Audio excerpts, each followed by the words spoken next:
प्रिय दोस्तों, आज हम बात करने वाले हैं हनुमान जी के मंत्रों के बारे में। अगर आप चाहते हैं कि आपकी हर मनोकामना पूरी हो, आपके रुके हुए कार्य भी पूरे हों, तो दोस्तों आपको करना क्या है, हमारी वीडियो को जल्द से लाइक करना है, हमारे चैनल ज्ञान के सागर को सब्सक्राइब करना है और प्यारा सा कमेंट ज़रूर लिखना है।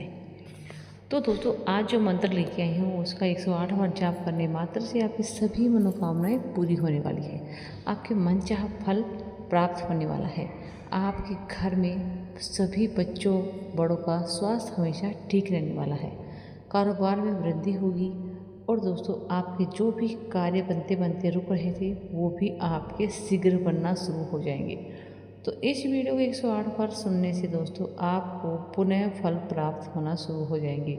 जो अब तक आप इतनी मेहनत कर रहे थे, आपको उसका पुण्य प्राप्त नहीं हो रहा था, उसका फल प्राप्त नहीं हो रहा था, तो अब इस वीडियो के माध्यम से आपको मनचाहा वर फल प्राप्त होने वाला है।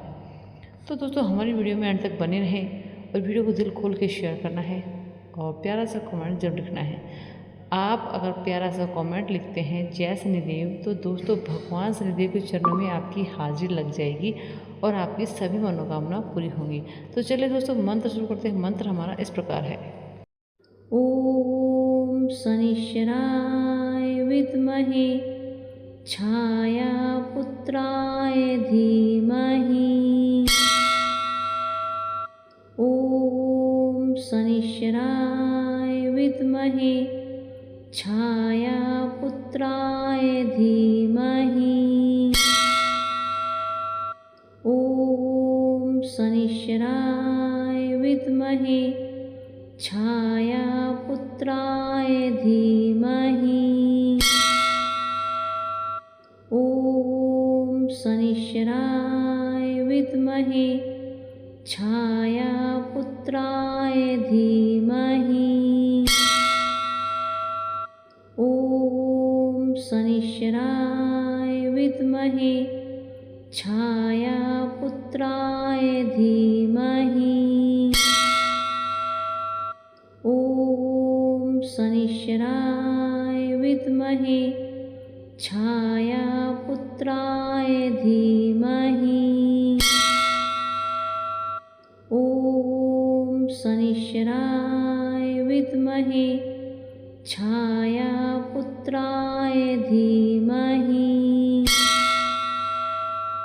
ओम शनिश्चराय विद्महे छाया पुत्राय धीमहि। ओम शनिश्चराय विद्महे छाया पुत्राय धीमहि। ओम शनिश्चराय विद्महे छाया पुत्राय धीमहि। ओम शनिश्चराय विद्महे छाया पुत्राय धीमहि। ओम शनिश्चराय विद्महे छाया पुत्राय धीमहि। ओम शनिश्चराय विद्महे छाया पुत्राय धीमहि। ओम शनिश्चराय विद्महे छाया पुत्राय धीमहि। ओम शनिश्चराय विद्महे छाया पुत्राय धीमहि। ओम शनिश्चराय विद्महे छाया पुत्राय धीमहि। ओम शनिश्चराय विद्महे छाया पुत्राय धीमहि। ओम शनिश्चराय विद्महे छाया पुत्राय धीमहि। ओम शनिश्चराय विद्महे